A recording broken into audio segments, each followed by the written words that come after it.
አላችሁ እኔ አለው እግዚአብሔር ይመስገን ደህና ነኝ። ዛሬም በጠቃሚና በአዲስ ፕሮግራም በድጋሜ ተገናኝተናል።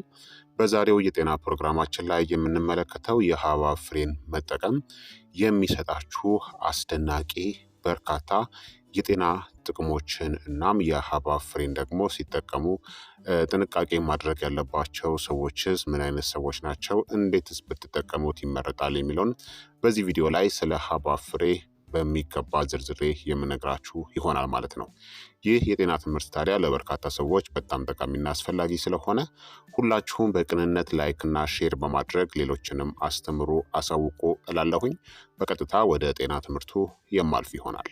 ብዙ ጊዜ ሐብሐብን ስትመገቡ ፍሬውን ትጥሉታላችሁ። ያ ግን ፍጹም የሆነ ስህተት ነው። የሐብሐብ ፍሬ ድንቅ ጥቅሞችን ይሰጣችኋል። የሐብሐብ ፍሬ ወይም ደግሞ ዘር ማግኒዥየም እናም ብረትን ጨምሮ ጠቃሚ ንጥረ ነገሮችን ይሰጣሉ። እናም እነሱን ጠብሶ መመገብ ጤናማ የተመጣጠነ ምግብን እንድናገኝ ይረዳናል። የሐብሐብ ዘር ወይም ደግሞ ፍሬዎች በካሎሪ ዝቅተኛ ናቸው። እናም በርካታ ንጥረ ነገሮችን ይሰጣሉ። ጠብሳችሁ ወይም ደግሞ እንደዚሁ መመገብም ትችላላችሁ። የሐብሐብ ፍሬን በአመጋገባችሁ ውስጥ ብታካትቱ በርካታ ጥቅሞችን የምታገኙ ይሆናል። እነዚህም አንደኛ፣ የሐብሐብ ፍሬ ወይም ደግሞ ዘሮች ዝቅተኛ የካሎሪ ይዘት አላቸው። አንድ አውንስ የሐብሐብ ዘር ወይም ደግሞ ፍሬዎች በግምት ወደ 158 ካሎሪን ይይዛል። 4 ግራም የሐብሐብ ዘር ወይም ደግሞ ፍሬዎች 23 ካሎሪ ያክል ብቻ ይይዛሉ። ከድንች ቺፕስ በጣም ያነሰ ነው። ሁለተኛ፣ ጥሩ የማግኒዥየም ምንጭ ነው። በሐብሐብ ዘር ውስጥ ከሚገኙት በርካታ ማዕድናት አንዱ ማግኒዥየም ነው። በ4 ግራም የሐብሐብ ዘር ወይም ደግሞ ፍሬዎች ውስጥ 21 ሚሊግራም ማግኒዥየምን ታገኛላችሁ። ይህም በዕለት የሚያስፈልጋችሁን የማግኒዥየም መጠን 5 በመቶ ይሸፍናል። አዋቂዎች በየቀኑ 420 ሚሊግራም ይህንን ማዕድን እንዲያገኙ ይመከራል። ማግኒዥየም ለብዙ የሰውነት ሜታቦሊክ ተግባራት አስፈላጊ ነው። በተጨማሪም የነርቭናም የጡንቻ ተግባራትን እንዲሁም የበሽታ መከላከያዎችን የልብናም የአጥንት ጤናንም ለመጠበቅ ያስፈልጋል። ሶስተኛ፣ የሐብሐብ ዘር ወይም ደግሞ ፍሬዎች ጥሩ የብረት ምንጭ ናቸው።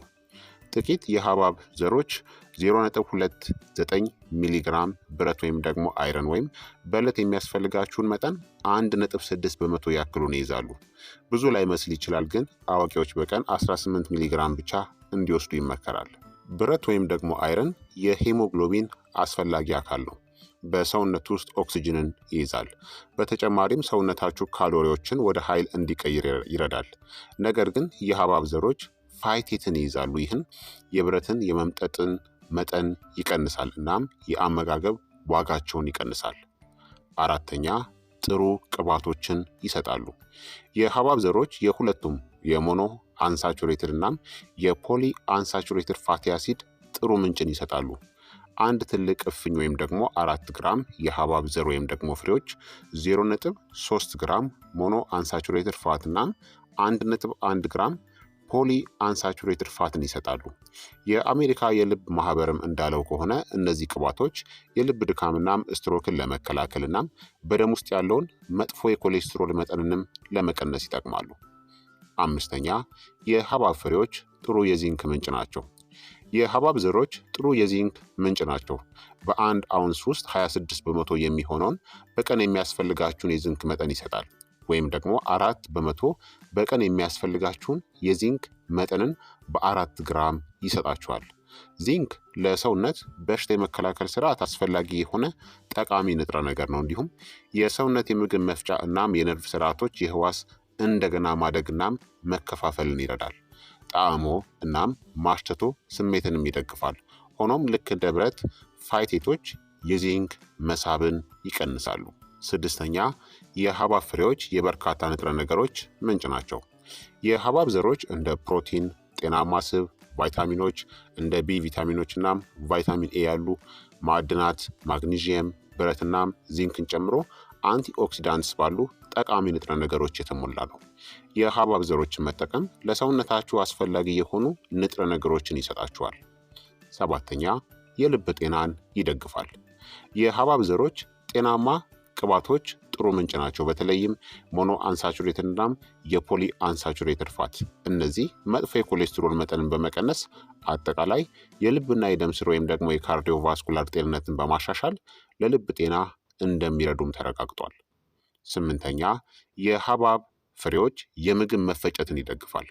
የሐብሐብ ዘሮች ፋይበርን ይይዛሉ። ይህም መደበኛ የሆድ ድርቀትን በመደገፍና የሆድ ድርቀትን በመከላከል ጤናማ የምግብ መፈጨት ሂደትን በማጎልበት ወሳኝ ሚናን ይጫወታል። ፋይበር ለአጠቃላይ የምግብ መፈጨት ጤንነት አስፈላጊ የሆነውን ጤናማ የአንጀት ማይክሮባዮም እንዲኖር ይረዳል። ዘጠነኛ የሐብሐብ ፍሬዎች በሽታ የመከላከል አቅምን ያሳድጋሉ። የሐብሐብ ዘሮች እንደ ቫይታሚን ኤ እናም ሴሌኒየም ባሉ አንቲኦክሲዳንቶች የበለጸጉ ናቸው። ይህም ሰውነታችንን ከኦክሳይድ ጭንቀት ለመጠበቅ እናም የሰውነትን በሽታ የመከላከል ስርዓትን ያጠናክራሉ። የሐብሐብ ዘሮችን አዘውትሮ መጠቀም በሽታ የመከላከል አቅምን ከፍ ለማድረግ እናም ከተለያዩ በሽታዎች እናም ኢንፌክሽኖችም ለመከላከል ይረዳል። አስረኛ የሐብሐብ ፍሬዎች ክብደት መቀነስንም ይደግፋሉ። የሐብሐብ ዘሮች በካሎሪ ዝቅተኛ እናም በፕሮቲን የበለጸጉ በመሆናቸው ክብደታቸውን መቀነስ ለሚፈልጉ ሰዎች ትልቅ ተመራጭ ያደርገዋል። ፕሮቲን ሙሉነትናም እርካታ እንዲኖራችሁ ይረዳል። የምግብ ፍላጎትን ይቀንሳል እናም ከመጠን በላይ መብላትንም ይከላከላል። በተጨማሪም በሐብሐብ ውስጥ ያለው ፋይበር እርካታን በማሳደግ እናም የደም ስኳር መጠንን በመቆጣጠር ክብደትን ለመቆጣጠር ይረዳል። 11ኛ የሐብሐብ ፍሬዎች የቆዳ ጤንነትንም ያሻሽላሉ። በሐብሐብ ዘር ውስጥ የሚገኙት ቫይታሚኖች እና ማዕድናት በተለይም ቫይታሚን ኤ እናም ዚንክ ጤናማ ቆዳን ለመጠበቅ አስፈላጊ ናቸው። እነዚህ ንጥረ ነገሮች ኮላጅንን ለማምረት ይረዳሉ፣ ከአልትራቫዮሌት ጉዳት ይከላከላሉ እናም አጠቃላይ የቆዳ የመለጠጥናም እርጥበትንም ያሻሽላል። 12ኛ የሐብሐብ ፍሬዎች በደም ውስጥ ያለውን የስኳር መጠንም ይቆጣጠራሉ። የሐብሐብ ዘሮች ማግኒዥየምን ይይዛሉ። ይህም በደም ውስጥ ያለውን የስኳር መጠን በመቆጣጠር ረገድ ወሳኝ ሚናን ይጫወታል። ማግኒዥየም የኢንሱሊን ስሜትን ወይም ደግሞ ሴንሲቲቪቲን ለማሻሻል እናም በአይነት 2 የስኳር በሽታ የመያዝ ዕድልን ይቀንሳል። በአመጋገባችሁ ውስጥ የሐብሐብ ዘሮችን ማካተት ጤናማ የደም ስኳር መጠንን ለመደገፍ ይረዳል። 13ኛ የሐብሐብ ፍሬዎች የአጥንትን ጤንነት ይደግፋሉ። የሐብሐብ ዘሮች እንደ ማግኒዥየም፣ አይረን እናም ዚንክ ያሉ ማዕድናት ጥሩ ምንጭ ሲሆኑ እነዚህም ጠንካራ እናም ጤናማ አጥንትን ለመጠበቅ ጠቃሚ ናቸው። እነዚህ ማዕድናት የአጥንት ጥንካሬን ለማሻሻል፣ የአጥንት መበላሸትን ለመከላከል እናም የኦስቲዮፖሮሲስ አደጋን ለመቀነስም ይረዳሉ። 14ኛ የሐብሐብ ፍሬዎች የኃይል ደረጃችሁንም ያሳድጋሉ። የሐብሐብ ዘሮች ጥሩ የፕሮቲን እናም የጤናማ ስብ ምንጭ ናቸው። ይህም ዘላቂ የኃይል ምንጭ ነው። የሐብሐብ ዘሮችን እንደ መክሰስ መጠቀም ወይም ደግሞ ወደ ምግባችሁ ውስጥ ማከል የኃይላችሁን መጠን ለመጨመር እናም ቀኑን ሙሉ የኃይል ስሜት እንዲሰማችሁም ያደርጋል። ስለዚህ የሐብሐብ ፍሬዎችን ወይም ደግሞ ዘሮችን ብትጠቀሙ እነዚህን በርካታ ጥቅሞችን የምታገኙ ይሆናል ማለት ነው። ታዲያ የሐብሐብ ዘር ወይም ደግሞ ፍሬዎችን እንዴት አብስሎ መጠቀም እንደሚቻል እነግራችኋለሁኝ። የሐብሐብ ዘር ወይም ደግሞ ፍሬዎችን ማብሰል በጣም ቀላል ነው። ምድጃችሁን በ325 ዲግሪ ፋራናይት ማድረግናም ለመጥበስ 15 ደቂቃ ያክል ብቻ ሊወስድባችሁ ይችላል። ትንሽ የወይራ ዘይትናም ጨው በመጨመር ዘሮቹ የበለጠ እንዲጣፍጡ ማድረግ ወይም ደግሞ ቀረፋ እናም ቀላል የስኳር ዱቄት መጨመር ትችላላችሁ። እንዲሁም የሐብሐብ ዘር ወይም ደግሞ ፍሬዎችን በቀጥታ እንደዚሁም ሐብሐቡን ስትመገቡም አንድ ላይ መመገብም ትችላላችሁ ማለት ነው። ታዲያ የሐብሐብ ዘሮችን ወይም ደግሞ ፍሬዎችን ከመጠቀም መቆጠብ ያለባቸው ሰዎች ደግሞ ምን አይነት ሰዎች ናቸው የሚለውን እነግራችኋለሁኝ። አንደኛ ጨቅላ ህፃናትናም ትንንሽ ልጆች ናቸው። የሐብሐብ ዘሮች ትንሽ በመሆናቸው በቀላሉ ጉሮሮ ውስጥ ስለሚገቡ ለጨቅላ ህፃናትናም ለህፃናቶች የመታፈን አደጋ ሊሆን ይችላል። ማንኛውንም አደጋ ለመከላከል ለታዳጊ ህፃናት ከሚቀርቡት የሐብሐብ ቁርጥራጮች ውስጥ ዘሩን ማስወገድ ጥሩ ነው። ሁለተኛ የምግብ መፈጨት ችግር ያለባቸው ግለሰቦች ናቸው። የሐብሐብ ዘሮች ለመዋሃድ አስቸጋሪ የሆነ ጠንካራ የውጭ ሼልን ይይዛሉ። በተለይም የምግብ መፈጨት ችግር ላለባቸው ግለሰቦች ወይም ደግሞ ለምግብ መፈጨት ችግር የተጋለጡ እንደ IBS ወይም ደግሞ የጨጓራ በሽታ ያለባቸው ከመጠቀም መቆጠብ አለባቸው። የሐብሐብ ዘሮችን በብዛት መመገብ የሆድ ድርቀት፣ የሆድ መነፋትናም ምቾት ማጣትንም ሊያስከትልባችሁ ይችላል። ሶስተኛ የአለርጂ ችግር ያለባቸው ሰዎች ናቸው።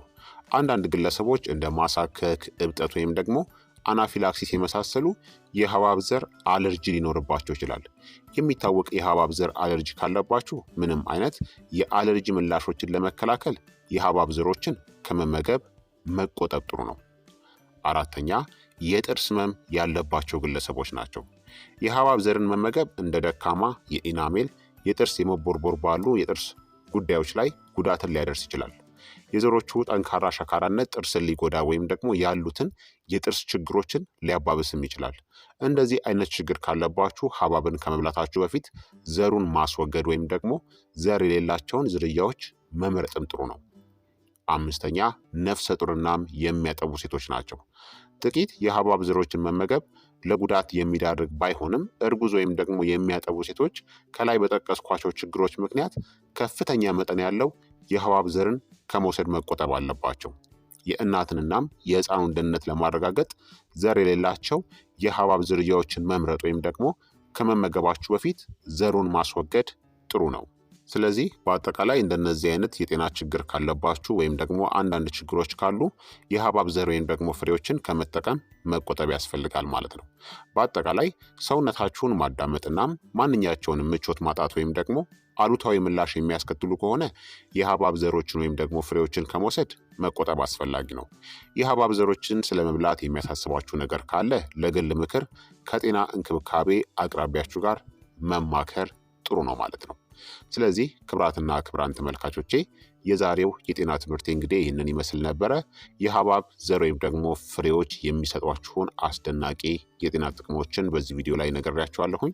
ይህ የጤና ትምህርት ለበርካታ ሰዎች በጣም ጠቃሚና አስፈላጊ ስለሆነ ሁላችሁም በቅንነት ላይክ እና ሼር በማድረግ ሌሎችንም አስተምሩ አሳውቁላለሁኝ። ከዚህ ቪዲዮ ጋር በተያያዘ ጥያቄ ካላችሁ ወይም ደግሞ ሀሳብ አስተያየት ካላችሁም በኮመንት ላይ አስፍሩልኝ። በቀጣይ የጤና ትምህርት እስከምንገናኝ እኔንም እናንተን ብቻ ያቆየን። መልካም ጊዜ፣ መልካም ቆይታ። ቻው ቻው።